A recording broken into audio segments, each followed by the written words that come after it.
University of Florida का एक research है कि इस दुनिया में जितने भी मैस मर्डरर्स, जितने भी कातिल खूनी, जितने भी चोर लोग पैदा हुए हैं ना, उसमें से 90% क्रिमिनल्स के माँ बाप ने अपने बच्चों को सख्त अनुशासन में रखने की गलती की। बच्चों की जहन में बोया हुआ आपका डर किसी और को नहीं बल्कि आप ही को डरा। देव हो या दानव, पशु हो या पंखी, पुरुष हो या स्त्री, मैरिड हो या अनमैरिड, कोई भी इंसान सेल्फ वर्थ यानी कि आत्मसम्मान के बिना जीत नहीं सकता। मैदान में हारा हुआ इंसान वापस जीत सकता है, लेकिन मन से हारा हुआ इंसान कभी भी वापस जीत नहीं सकता। बच्चों को आजादी देना गलत नहीं है, गलत बच्चों को आजादी देना गलत है। अंधाधुंध आजादी आपको खलनायक बना देती और अनुशासित आजादी आपको महानायक बना देती। ये अंधाधुंध आजादी आपको स्पीड जरूर देती है लेकिन दिशा नहीं देती। जो जितना मूर्ख होता है ना, उसे उतनी ही ज्यादा अंधाधुंध आजादी पसंद होती है। आज के टाइम पे जो पेरेंट्स है स्वामी जी, उनको एक सबसे बड़ा कंफ्यूजन है, सबसे बड़ी दिक्कत भी कह लो उनकी लाइफ में जो आ रही है। जब वो बच्चों को बड़ा करते हैं, जब वो बच्चों को पालते हैं, तो उनको एक डिलेमा रहता है मन में, एक कंफ्यूजन रहता है कि मैं मेरे बच्चे को फ्रीडम दूं या मैं मेरे बच्चे को कंट्रोल में रखूं। क्योंकि अगर मैंने कंट्रोल में रखा तो या तो उसका मानसिक विकास नहीं हो पाता है, वो एकदम ही बहुत सीधा सा हो जाता है, फिर वो बाहर जाके उतना ज्यादा कोप अप नहीं कर पाता है सोसाइटी के साथ में, फिर उसको दिक्कतें आती है बाद में। लेकिन अगर एकदम से ज्यादा फ्रीडम दे दी तो या तो बच्चा बिगड़ जाएगा या तो लाइफ में कुछ कर नहीं पाएगा। तो दोनों ही सिचुएशन में अभी वो फंसे हुए हैं, क्या करें? ज्यादा फ्रीडम दें या फिर उसको कंट्रोल में रखें? ऐसे में क्या करना बेस्ट है? बहुत ही नायाब प्रश्न पूछा आपने मृणाल भाई। देखिए, बच्चों की परवरिश में न तो अधिक दमन अच्छा है और ना ही उनको संपूर्ण आजाद कर देना। बच्चों की परवरिश में माँ बाप अक्सर निष्फल इसीलिए ही होते हैं क्योंकि या तो वो बच्चों को संपूर्ण आजाद कर देते हैं या फिर सख्त नियंत्रण में, सख्त अनुशासन में, सख्त कंट्रोल में रखते हैं। ये दोनों गलत है। देखिए, आजकल की कुछ चटपट मूवीज में ऐसा दिखाया जाता है कि जो माँ बाप अपने बच्चों को सख्त अनुशासन में रखते हैं या फिर कंट्रोल में रखते हैं ना, ऐसे माँ बाप को एक जलील विलन के रूप में दिखाया जाता है। अब ऐसी मूवीज देखकर माँ बाप ने इसका अर्थ क्या निकाला? इसका एक्सट्रीम ऑपोजिट सही होगा, यानी कि जो माँ बाप अपने बच्चों को संपूर्ण आजाद कर देते हैं वो अच्छे माँ बाप हैं, वो अच्छे और आइडियल और आदर्श माँ बाप होंगे। लेकिन ये संपूर्ण कतई गलत है। देखिए, समाज में ऐसी कई बेबुनियादी मूवीज ने आज कई माता पिता को किम कर्तव्य विमूढ़ कर दिया है, कई माता पिता को कंफ्यूज्ड, परप्लेक्स्ड और बेविल्डर्ड कर दिया है। देखिए, मैं आपको एक एग्जांपल से समझाता हूं। दुनिया भर के डॉक्टर्स कहते हैं कम नींद हमारे हेल्थ के लिए नुकसानकारक है। बिल्कुल 100%। तो हमने इसका अर्थ क्या निकाला? जितना ज्यादा नींद लेंगे वो आपके लिए बेनिफिशियल होगा। तो मेरा आपको ये सवाल है, क्या जरूरत से ज्यादा नींद लेना हेल्थ के लिए बेनिफिशियल है? रिसर्च में ये प्रूव हुआ है कि जब आप जरूरत से ज्यादा नींद लेते हैं ना, तो वो आपको type 2 diabetes, obesity, hypertension, migraines और हेडेक्स कर सकते हैं। दुनिया भर के डॉक्टर्स कहते हैं कम पानी पीना हेल्थ के लिए नुकसानकारक है। तो हमने इसका अर्थ क्या निकाला? जितना ज्यादा पानी पिएंगे उतना आपके लिए बेनिफिशियल है। 100%। तो मेरा आपको ये सवाल है, क्या जरूरत से ज्यादा पानी पीना हेल्थ के लिए नुकसानकारक नहीं है? बिल्कुल नुकसानदायी है। जरूरत से ज्यादा पानी पीने से आपको हेडेक्स भी हो सकते हैं, वॉमिटिंग भी हो सकता है, मसल वीकनेस, मसल क्रैम्प्स, शरीर में कमजोरी हो सकती है। दुनिया भर की इन्फ्लुएंशियल स्पीकर्स कहते हैं कि लो सेल्फ कॉन्फिडेंस और नेगेटिविटी से हम जिंदगी में निष्फल हो सकते हैं। तो हमने इसका अर्थ क्या निकाला? आप जितना ज्यादा पॉजिटिव और जितना ज्यादा कॉन्फिडेंस रखेंगे उतना आप सफल होंगे। तो मेरा आपको ये सवाल है, क्या जरूरत से ज्यादा पॉजिटिव और कॉन्फिडेंस रखने से आप निष्फल नहीं हो सकते? डिंगे ठोकना बंद करो और बकैती करना बंद करो। इस दुनिया में ऐसे कई लोग हैं जो ओवर पॉजिटिविटी और ओवर कॉन्फिडेंस की बदौलत दिवालिया हो चुके हैं, बर्बाद हो गए। तो मेरा कहने का तात्पर्य ये है, यदि एक एक्सट्रीम गलत है तो उसका दूसरा एक्सट्रीम भी इतना ही गलत है। यदि बच्चों को सख्त अनुशासन में, सख्त कंट्रोल में रखना गलत है, तो बच्चों को संपूर्ण आजाद कर देना वो उससे भी ज्यादा गलत, भयानक और खतरनाक है। तो अब सवाल ये उठता है मृणाल जी कि बच्चों को कितना कंट्रोल में रखना चाहिए और कितना आजाद करना चाहिए। देखिए, ऐसा कोई स्पष्ट पैरामीटर नहीं है कि बच्चों को कितना कंट्रोल में रखना चाहिए या फिर कितना उनको आजाद करना चाहिए। हर एक बच्चे के लिए अलग अलग उम्र में, अलग अलग सिचुएशन में अलग अलग फॉर्मूला होता है। लेकिन माँ बाप का बच्चों पर इतना कंट्रोल जरूरी है कि वो बच्चों को सही मार्ग पर रखे, सतर्क रखे, चौकन्ना रखे, संस्कारी रखे, बच्चों की तरक्की करे और बच्चों की चेतना को उठाए। माँ बाप का बच्चों पर वो नियंत्रण संपूर्ण गलत है जो बच्चों के अंदर खौफ पैदा करे, बच्चों के अंदर डिप्रेशन पैदा करे, बच्चों के सेल्फ कॉन्फिडेंस और सेल्फ वर्थ को गिराए। वो नियंत्रण माँ बाप का बच्चों पर एक अभिशाप है। देखिए, मैं आपको एक रिसर्च के जरिए समझाता हूं मृणाल जी। यूनिवर्सिटी ऑफ फ्लोरिडा का एक रिसर्च है कि इस दुनिया में जितने भी मैस मर्डरर्स, जितने भी कातिल खूनी, जितने भी चोर लोग पैदा हुए हैं ना, उसमें से 90% क्रिमिनल्स के माँ बाप ने अपने बच्चों को सख्त अनुशासन में रखने की गलती की थी। माँ बाप के द्वारा डराए गए बच्चे सबसे ज्यादा क्रिमिनल्स पैदा होते हैं, ये रिसर्च कहता है। 100%। माँ बाप के द्वारा डराए गए बच्चे सबसे ज्यादा समाज के लिए भयानक साबित होते हैं। बच्चों की जहन में बोया हुआ आपका डर किसी और को नहीं बल्कि आप ही को डराता है। एकदम सही बात है। इसीलिए ये बहुत ही महत्वपूर्ण चीज है कि आप अपने बच्चों को सख्त अनुशासन में न रखें। नहीं, ये बिल्कुल सही बात है, क्योंकि मेरे स्कूल टाइम पे मैंने एक चीज देखी है जी। मेरा एक फ्रेंड था, मैं नाम नहीं लूंगा उसका, लेकिन उसके पापा बहुत ज्यादा स्ट्रिक्ट जी, थे। तो हाँ। बहुत, वो क्या है, पुलिस में थे उसके पापा, जी। He was very strict. और हमारा जो दोस्त था वो उतना ही ज्यादा मतलब मस्तीखोर था। उसके पेरेंट्स जितना ज्यादा स्ट्रिक्ट थे वो उतनी ही ज्यादा मस्ती करता था। सबसे ज्यादा आगे लड़ाई में, सबसे ज्यादा आगे मस्ती में, सब चीज में सबसे आगे, जितनी भी गलत चीजें, जबकि उसके पेरेंट्स इतने ज्यादा स्ट्रिक्ट थे। जी। और झूठ बहुत बोलता था जी। क्योंकि पता है कि घर पे अगर पता लग गई तो मेरी बैंड बज जाएगी, तो वो झूठ बहुत बोलता था, सीरियसली। तो मैंने ये चीज देखी कि जितने ज्यादा उनके पेरेंट्स स्ट्रिक्ट होते हैं उतना ज्यादा बच्चा मतलब वो बहुत मस्तीखोर निकलता है, या बहुत ज्यादा वो प्रॉब्लम भी क्रिएट करता है। सही बात है। और झूठ बोलना बहुत जल्दी सीख जाता है, जल्दी, उसको सही पता बात है अगर मैं क्या कहते सच बोलूंगा तो मैं पिटूंगा, है। इससे अच्छा मैं झूठ बोलता हूँ और मैं बच जाता हूँ। जी, सही। फिर वो आदत बन जाती है। सही बात है। देखिए मृणाल जी, मैं एक दूसरा रिसर्च आपके साथ साझा करता हूँ कि भारत में हर एक घंटे एक स्टूडेंट सुसाइड करता है। हर दिन ऑन एवरेज 30 स्टूडेंट सुसाइड करते हैं और हर साल में भारत में तकरीबन 30,000 स्टूडेंट सुसाइड कमिट करते हैं। आप उहापो कीजिए, रिसर्च ये कहता है कि इसका एक प्रमुख कारण क्या है जानते हो? Parental pressure. पेरेंट्स की बदौलत इसका एक कारण पेरेंटल प्रेशर है। मैं आपको एक दूसरा एग्जांपल देता हूं। देखिए, एक बच्चा था, वो एग्जाम से पहले अपने पिताजी के आशीर्वाद लेने के लिए आता है। पिताजी आज मेरी एग्जाम है तो थोड़ा आशीर्वाद दे दीजिए, अच्छे मार्क्स आ जाए। पिताजी बहुत सख्त थे और अनुशासन में रहते थे, तो पिताजी ने कहा, इस बार यदि तू फेल हुआ ना तो आज के बाद कभी भी मुझे तेरा बाप मत कहना। लड़का कहता है कोई बात नहीं पिताजी, वो आशीर्वाद लेके चला जाता है। एग्जाम्स के बाद जब नतीजे सामने आते हैं तो बाबूलाल उनके मुन्नू बेटे को पूछते हैं, अरे ओ मुन्नू कितने मार्क्स आए? मुन्नू अंदर से मुस्कुराता है और बाहर से सीरियस होने की नौटंकी करता है और कहता है, बाबूलाल तूने बाप कहलाने का हक खो दिया है, तू अब बाप कहलाने के लायक नहीं रहा। तो ऐसे कभी कभार सिनेरियोस होते हैं। एनीवेज, जोक्स अपार्ट, लेकिन कहने का तात्पर्य ये है कि माँ बाप को अपने बच्चों को इतना अनुशासन में नहीं रखना चाहिए। मैं इस पर आपको एक रियल इंसिडेंट बताता हूँ, नाम ठाम और शहर सब तब्दील कर देता हूँ। एक लड़का था 18 साल का शायद, वो अपनी बोर्ड एग्जाम्स के प्रेपरेशंस कर रहा था और माता पिता ने उसको कहा कि बेटा इस बार अच्छे रिजल्ट्स लाना, यदि इस बार तू अच्छा रिजल्ट्स नहीं आया ना तो आज के बाद हमें कभी भी तेरा मुंह मत दिखाना। अब लड़का बहुत ही सीरियस था पढ़ने में, माता पिता का आज्ञाकारी लड़का था, माँ बाप की बहुत इज्जत करता था। वो बहुत ही मशक्कत से पढ़ने का शुरू कर देता है। बोर्ड एग्जाम्स दे दी। बोर्ड एग्जाम्स के बाद जब नतीजे सामने आए तो लड़के को सभी एग्जाम्स में अच्छे मार्क्स आए थे, लेकिन 2 एग्जाम्स में फेल नहीं हुआ था। सिर्फ माँ बाप की जो एक्सपेक्टेशंस थी वो पूरी नहीं कर पाया था, मैंने इतने अच्छे मार्क्स नहीं आए थे। अब लड़का ये सोच रहा था, अब मेरे माता पिता को मैं कैसे मुंह दिखाऊंगा? पापा मम्मी ने मुझे कहा कि अच्छे मार्क्स नहीं आए तो हमें मुंह मत दिखाना।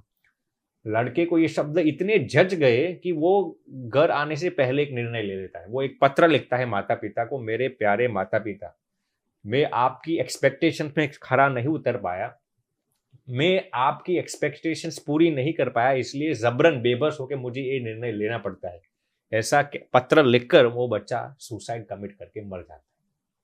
जब मरने के बाद जब पुलिस इन्वेस्टिगेशंस होते हैं, जब पूरी जांच पड़ताल होती है, तो पुलिस के सामने ये लेटर सामने आता है, पुलिस ये लेटर लेकर अपने माँ बाप और लड़के के माँ बाप के पास जाते हैं और कहते हैं कि आपके पुत्र ने ऐसा एक खत लिखा था। माँ बाप कहते हैं लेकिन हमारा ऐसा इरादा नहीं था, हम तो हमारे बच्चे को इसलिए ऐसा कहा था ताकि वो पढ़ने में ध्यान दे, लेकिन अब उसने ज़्यादा सीरियस ले लिया। अब मेरे कहने का यहाँ पूरे इंसिडेंट का तात्पर्य ये है कि देखिए, माँ बाप की भी ये ऐसी इच्छा नहीं थी कि उनका बच्चा सुसाइड करके मर जाए। माँ बाप भी अच्छे इंटेंशन से ही अपने बच्चे को कहते कि हमारा बच्चा पढ़ने में ध्यान दे, इसलिए उन्होंने अपने बच्चे को कहा था कि यदि अच्छे मार्क्स न आए तो हमें मुंह दिखाने मत आना। लेकिन फिर भी बच्चे को सुसाइड करने की नौबत क्यों आई? बच्चा भी ये बखूबी और बाकायदा जानता था कि मेरे माँ बाप का इंटेंशन गलत नहीं है, फिर भी बच्चे ने आत्महत्या क्यों कमिट कर ली जानते हो?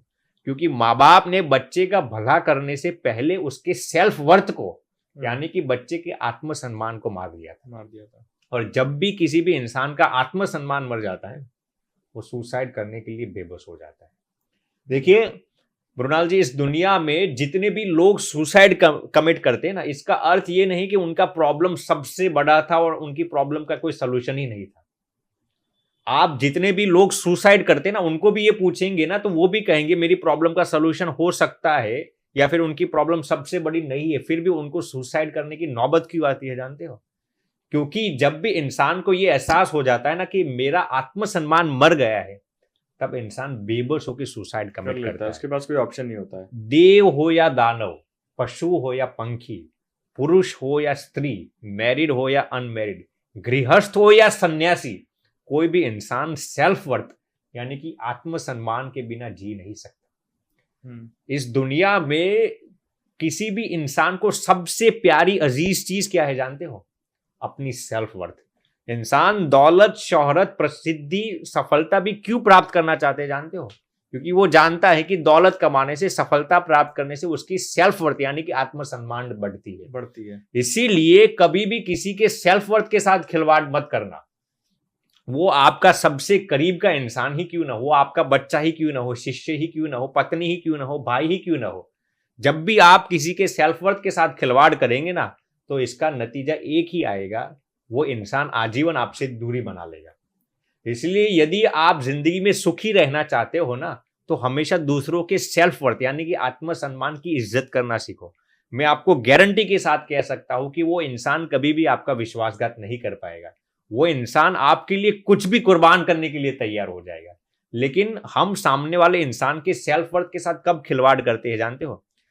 या तो वो इंसान हमसे उम्र में छोटा हो, ज्ञान से छोटा हो, या फिर हुद्दे में छोटा हो। वो इंसान या तो हमसे पोस्ट पोजीशन या पावर में छोटा होता है ना, तब हम उसके सेल्फ वर्थ के साथ खिलवाड़ कर लेते हैं।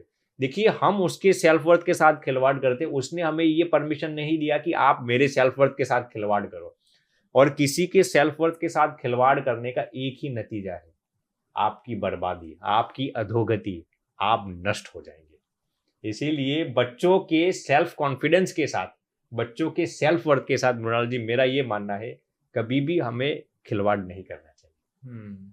ये बहुत ही महत्वपूर्ण चीज है। क्योंकि अगर आपकी एक बार सेल्फ रिस्पेक्ट हर्ट हो जाती है ना जी, या सेल्फ रिस्पेक्ट गिर जाती है, तो ऐसा लगता है कि अब कुछ बचा नहीं है अपने पास में। जी सही बात। फिर सब वो छोड़ देता है, सब छोड़ देता है। देखिए, गुजराती में एक कहावत है, छोकराओने तमारी टीका नहीं टेकानी जरूर है। छोकराओने टीका नहीं टेकानी जरूर है, यानी कि बच्चों को आपकी टीका की नहीं, आपकी सहायता की जरूरत है। देखिए, मैदान में हारा हुआ इंसान वापस जीत सकता है, लेकिन मन से हारा हुआ इंसान कभी भी वापस जीत नहीं सकता। देखिए, जो फ्रीडम बच्चों के सेल्फ कॉन्फिडेंस लेवल्स को बढ़ाए, बच्चों के सेल्फ वर्थ को बढ़ाए, बच्चों को आत्मनिर्भर बनाए, बच्चों के मैच्योरिटी लेवल्स को बढ़ाए, बच्चों के IQ, EQ और SQ लेवल्स को बढ़ाए ना, वो फ्रीडम बच्चों के लिए आशीर्वाद रूप है। लेकिन जो फ्रीडम बच्चों को आलसी बना दे, निकम्मा बना दे, बच्चों के सेल्फ कॉन्फिडेंस को गिरा दे, बच्चों को डिपेंडेंट बना दे ना, बच्चों को संस्कारों से च्युत कर दे, वो फ्रीडम बच्चों के लिए अभिशाप है। देखिए, जब बच्चे छोटे होते हैं ना, तो माँ बाप उन्हें खिलौना देकर या फिर स्मार्टफोन देकर अपने समय का कॉम्पेंसेशन कर लेते हैं। वही बच्चे जब बड़े हो जाते हैं ना, तो माँ बाप उन्हें पैसा देकर या फिर फ्रीडम देकर अपने समय का कॉम्पनसेशन कर लेते हैं। लेकिन ये सबसे बड़ी मूर्खता है। ऐसी मूर्खता करने के बाद भी माँ बाप ऐसा सोचता है कि हम आदर्श और आइडियल माँ बाप है, क्योंकि हमने हमारे माँ बाप को बच्चों को संपूर्ण आजाद कर दिया है। लेकिन यही आजादी बच्चों के लिए खतरनाक साबित होती है। यही आजादी बच्चों को खलनायक बना देती है। देखिए मृणाल जी, आज मार्केटिंग की एक दुनिया है। आज कई इन्फ्लुएंशियल स्पीकर्स बच्चों को अनरियलिस्टिक रूप से मोटिवेट कर देते हैं। कुछ भी इम्पॉसिबल नहीं है, सफलता आपकी चौखट चूमेगी, जीत आपके दरवाजे पर दस्तक देगी। बच्चों को ऐसे ड्रीम्स दिखाए जाते हैं जो नेक्स्ट टू इम्पॉसिबल है। लेकिन उस गोल्स को प्राप्त करने के लिए कितनी मशक्कत करनी पड़ेगी, कितनी मेहनत करनी पड़ेगी, वो ड्रीम रियल हो सकता है या नहीं, बच्चों को ऐसे कुछ कहा नहीं जाता। सिर्फ उनको भ्रमित किया जाता है, उनको बहकाया जाता है। ऐसे बातें सुनकर बच्चे भी ऐसा सोच लेते हमें भी ओवरनाइट सक्सेसफुल हो जाना है।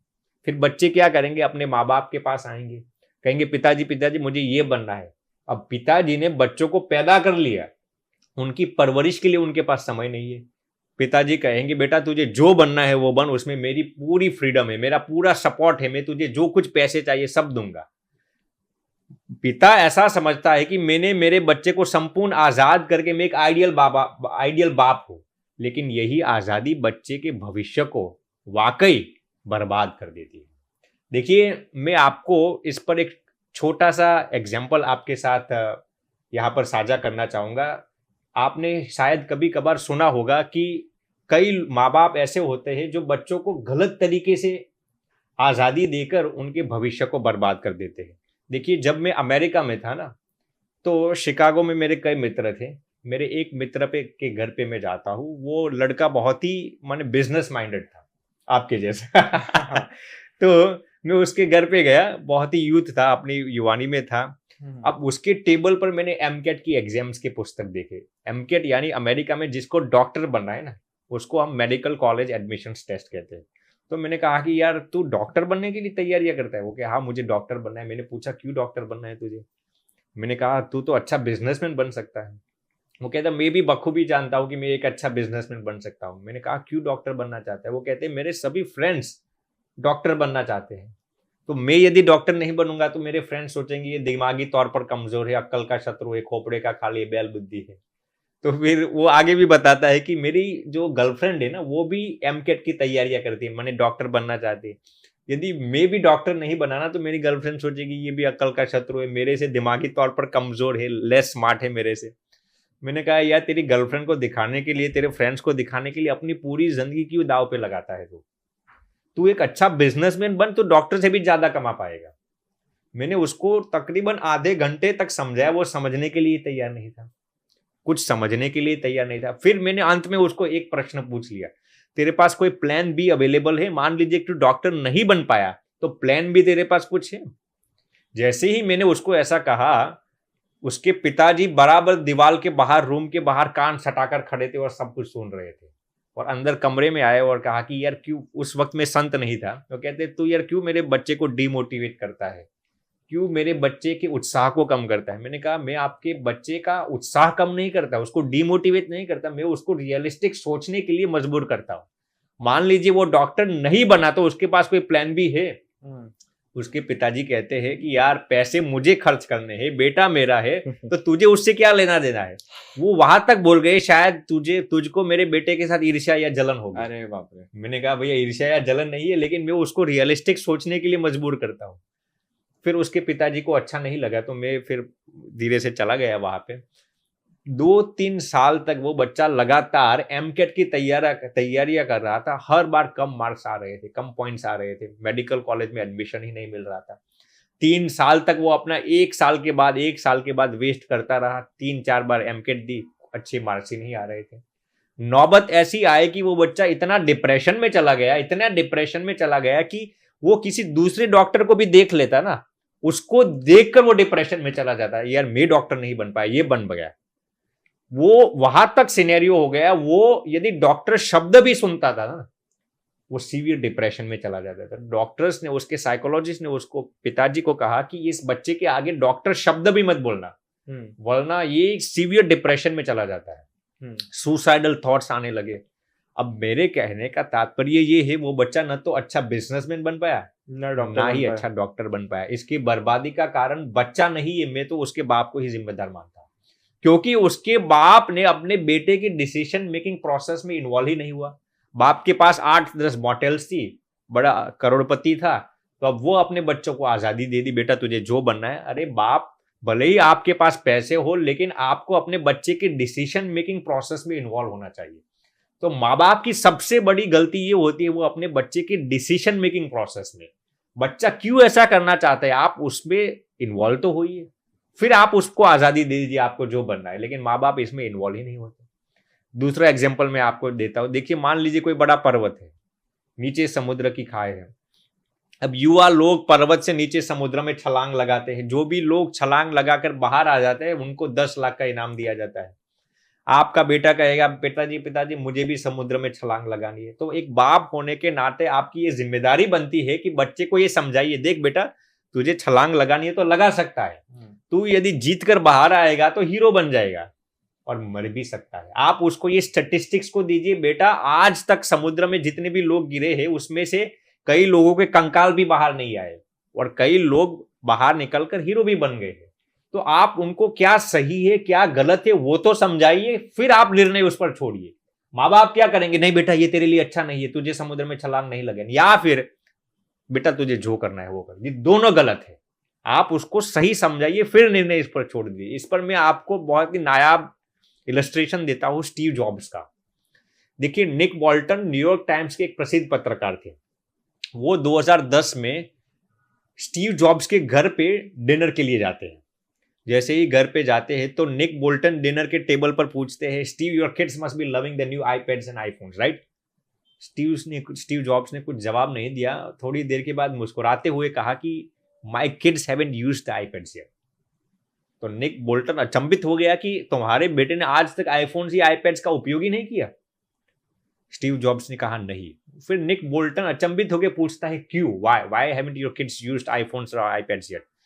फिर स्टीव जॉब्स कहते हैं कि मैंने उनको समझा दिया है कि आईफोन्स और आईपैड्स जब तक आप 18 साल के ना हो जाओ आपके लिए एक एटम बम साबित हो सकता है। इसके कई फायदे भी है और कई नुकसान भी है, कई प्रोस है कई कॉन्स भी है। मैंने अपने बच्चों को उसके क्या फायदे है और क्या नुकसान है सब समझा दिया है। फिर मैंने निर्णय अपने बच्चों पर छोड़ा है कि आपको अब आईफोन्स का उपयोग करना है, फिर भी मुझे कोई दिक्कत नहीं करेंगे तो अच्छा है। निर्णय मैंने अपने बच्चों पर छोड़ दिया है, मैंने सब उनको समझा दिया है, फिर निर्णय उन पर छोड़ दिया। तो इसको सही पेरेंटिंग कहते हैं। स्टीव जॉब्स ने अपने बच्चों को ये नहीं कह दिया अरे यार मैंने ही इन्वेंशन किया है, आप लेटेस्ट आईफोन्स का उपयोग कीजिए, आईपैड्स एक नहीं 5-5 आईफोन्स रखिए, ऐसा भी नहीं किया। ना ही उनको कंट्रोल में रख दिया, no iPhones for you guys, समझाकर निर्णय उन पर छोड़ दिया। तो इसको मृणाल जी सही पेरेंटिंग कहते हैं। देखिए बच्चों को आजादी देना गलत नहीं है, गलत बच्चों को आजादी देना गलत है। क्या बात है। आजादी का उपयोग गलत नहीं है, आजादी का दुरुपयोग गलत है। देखिए आजादी उन्हीं बच्चों को देनी चाहिए जिन्होंने अनुशासन से खुद को जीत लिया है। आजादी उन्हीं बच्चों के लिए हितावह है जिन्होंने खुद को अनुशासन में रख लिया है। फिर वही अनुशासित आजादी बच्चों की बेइंतहा तरक्की करेगी। देखिए मैं जब यहां पर आजादी की बात करता हूं ना, तो मैं यहां पर अंधाधुंध आजादी की बात नहीं करता। 2 किस्म की आजादी होती है, एक ब्लाइंड फ्रीडम होती है और एक कंट्रोल्ड फ्रीडम होती है। एक अंधाधुंध आजादी होती है और एक अनुशासित आजादी होती है। दोनों में बहुत ही जमीन आसमान का इम्तियाज है। अंधाधुंध आजादी में आपकी इंद्रियों, आपकी गंदी हवस, आपका मन का नियंत्रण आप पर होता है, और अनुशासित आजादी में आपके मन पर, आपकी गंदी हवस पर, आपकी इंद्रियों पर आपका कंट्रोल होता है। अंधाधुंध आजादी में इंसान बेबस गुलाम हो जाता है और अनुशासित आजादी में इंसान एक स्वनिर्मित सम्राट हो जाता है। अंधाधुंध आजादी आपको खलनायक बना देती है और अनुशासित आजादी आपको महानायक बना देती है। क्या बात है। देखिए जिन बच्चों को अंधाधुंध आजादी दी जाती है ना, वो बच्चे खुद तो बर्बाद हो जाते हैं, लेकिन उनके इर्द गिर्द में जितने भी लोग होते हैं ना, उन सभी को बर्बाद कर देते हैं। जानते हो क्यों? क्योंकि बच्चों को आजाद होके क्या करना है वही मालूम नहीं होता, उन्हें आजादी का सदुपयोग कैसे करना है वही मालूम नहीं होता। इसीलिए इस दुनिया में, इस पूरी कायनात में बच्चों की बर्बादी जितनी अंधाधुंध आजादी ने की है ना, इतनी अनुशासित आजादी ने नहीं की। इसलिए ये अंधाधुंध आजादी बहुत ही खतरनाक है। देखिए, मैं इस पर आपको अश्वत्थामा का एग्जांपल देता हूँ। आपने शायद अश्वत्थामा का नाम सुना होगा। देखिए, अश्वत्थामा गुरु द्रोणाचार्य का इकलौता पुत्र था, बहुत ही प्यारा पुत्र था। तो गुरु द्रोणाचार्य ने अर्जुन जी को ब्रह्मास्त्र का ज्ञान दे दिया, धनुर का ज्ञान दे दिया, लेकिन अपने ही पुत्र अश्वत्थामा को नहीं दिया। तो अश्वत्थामा उनके पिताजी के पास आता है और कहता है, पिताजी पिताजी मुझे भी आप इसका ज्ञान दीजिए। गुरु द्रोणाचार्य कहते हैं, बेटा अर्जुन इसका वाकई लायक है, उसका वाकई पात्र है, इसलिए मैंने उसको ज्ञान दिया। तो अश्वत्थामा को बुरा लग जाता है, क्या मैं इस ज्ञान के पात्र नहीं हूं? क्या मैं इस ज्ञान के लिए नालायक हूं? गुरु द्रोणाचार्य कहते हैं, ऐसा नहीं है, तू नालायक है, लेकिन अर्जुन जी इसके वाकई लायक है, इसलिए मैंने उनको ब्रह्मास्त्र का ज्ञान दिया है। तो ये अश्वत्थामा बहुत जिद पकड़ता है, मुझे भी ज्ञान दीजिए, मुझे भी ज्ञान दीजिए। गुरु द्रोणाचार्य विवश होकर अपने ही बेटे को, वो समझते वो इसके ज्ञान के लायक नहीं है, फिर भी उसको ब्रह्मास्त्र का ज्ञान दे देते हैं। अब हुआ क्या, मैं आपको ये समझाना चाहता हूं, जब किसी भी नादान बच्चे के हाथ में अंधाधुंध आजादी आ जाती है तो वो क्या कर सकता है। देखिए, महाभारत के युद्ध के दौरान जब ये अश्वत्थामा ने पांडवों के 5 पुत्रों का वध कर दिया, फिर 5 पांडव वो द्रोणाचार्य के जो पुत्र अश्वत्थामा थे उनका वध करने के लिए उसके पीछे पड़ते हैं। तो अश्वत्थामा अपने प्राणों की रक्षा करने के लिए ब्रह्मास्त्र उठा लेता है पांडवों का नष्ट करने के लिए। उस वक्त भगवान श्री कृष्ण और भगवान वेद व्यास जी दोनों अश्वत्थामा को समझाते हैं कि ये ब्रह्मास्त्र तू वापस खींच ले, ये पूरे ब्रह्मांड को नष्ट कर देगा। भगवान वेद व्यास जी कहते हैं वापस खींच ले वरना ब्रह्मांड तबाह हो जाएगा। अश्वत्थामा कहता है कि यदि मैं ब्रह्मास्त्र नहीं उठाऊंगा तो पांडव मेरा वध कर लेंगे। तो वेद व्यास जी कहते हैं कि पांडवों के पास मैं तेरे प्राण की भिक्षा मांगता हूं, पांडव तेरा वध नहीं करेंगे, अब तो तू ब्रह्मास्त्र वापस खींच ले। तो फिर ये मूर्ख और गवार अश्वत्थामा क्या कहता है जानते हो, मुझे इस ब्रह्मास्त्र को वापस खींचने का ज्ञान नहीं है, मैंने उसको उठा लिया है, लेकिन वापस कैसे खींचा जाए वो ज्ञान मेरे पास नहीं है। भगवान वेद व्यास जी भी डिलेमा में आ गए, अब क्या करना है, क्या करना है। फिर ये अश्वत्थामा पांडवों जो अभिमन्यु का जो पुत्र था ना, जो उत्तरा के खंड में, उत्तरा के कोख में था, उनको नष्ट करने के लिए ये अश्वत्थामा ब्रह्मास्त्र उठाता है, उस दिशा में प्रेरित करता है। फिर भगवान श्री कृष्ण सुदर्शन चक्र के जरिया उसकी रक्षा करते हैं, उत्तरा के गर्भ की रक्षा करते हैं अश्वत्थामा के ब्रह्मास्त्र से। अब मेरे कहने का तात्पर्य ये है कि अश्वत्थामा इस ज्ञान के लायक नहीं था, फिर भी उसने ब्रह्मास्त्र हासिल कर लिया, तो कितना खराब नतीजा, नुकसान बहुत हुआ, कितना नुकसान। भगवान श्री कृष्ण ने रक्षा की, लेकिन भगवान श्री कृष्ण न होते तो क्या होता, पूरा ब्रह्मास्त्र तबाह हो जाता। तो ऐसा ही होता है जब किसी मूर्ख और गवार के हाथ में अंधाधुंध आजादी आ जाती है ना, तो वो खुद बर्बाद हो जाता है, अनेक लोगों को बर्बाद कर देता है। जैसे कि किसी शराबी के हाथ में गाड़ी की स्टीयरिंग आ गई, वो क्या करेगा, वो खुद तो बेवकूफ मरेगा, पीछे बैठे अनेक बेकसूर लोगों को मार डालेगा। वैसे ही जब अंधाधुंध इंसान के हाथ में आजादी आ जाते है ना, वो खुद तबाह हो जाएगा, सबको तबाह होकर कर देगा। देखिए, अंधाधुंध आजादी आपको स्पीड जरूर देती है, लेकिन दिशा नहीं देती। इस पूरी कायनात में, इस पूरी दुनिया में आप सबसे ज्यादा तर्क कौन सी दी जाती है जानते हो? आजादी, लिबर्टी, फ्रीडम, स्वतंत्रता। कभी रहा होगा जमाना जब अंधाधुंध आजादी ने लोगों की जिंदगी को तबाह कर दिया होगा, लेकिन आज सबसे ज्यादा लोगों की जिंदगी अंधाधुंध आजादी ही करती है। इसलिए ये बहुत ही महत्वपूर्ण चीज है कि हम इसको अपने नियंत्रण में रखें। देखिए, जो जितना मूर्ख होता है ना, उसे उतनी ही ज्यादा अंधाधुंध आजादी पसंद होती है। इंसान अंधाधुंध आजादी को पसंद क्यों करता है जानते हो? वो ऐसा सोचता है कि मैं अंधाधुंध आजाद हो जाऊंगा तो मुझे किसी का गुलाम नहीं रहना पड़ेगा। लेकिन आप जितनी अंधाधुंध आजादी को सिलेक्ट करते हैं ना, उतना ही आप गुलामी अपने ही हाथों से अख्तियार कर लेते। आप देखना, इस दुनिया में जितने भी लोग अंधाधुंध आजाद है ना, सब अपनी जिंदगी में निष्फल और गुलाम ही होंगे। गुलामी। ये अंधाधुंध आजादी चीज कैसी है जानते हो? जैसे कोई टेस्ट मैच खेलता है, और टेस्ट मैच में बंदा आगे आके हर बॉल में आके छक्का ठोकना चाहता है, क्या होगा? आउट। बूम बूम बोल। जैसे कि ये पाकिस्तान का खिलाड़ी था शहीद अफरीदी, हाँ। वो बंदा 25 साल क्रिकेट खेला लेकिन औसत एवरेज 25 का भी नहीं आया। जानते हो क्यों? क्योंकि वो हर बॉल में आगे आके छक्के ठोकना ही चाहता था। वैसे ही यदि आप जिंदगी में भी अंधाधुंध आजाद होके हर बॉल पे आगे आके सिक्स ठोकना चाहेंगे ना, क्या होगा? जिंदगी में भी आप बुम बुम बोल्ड ही हो जाओगे।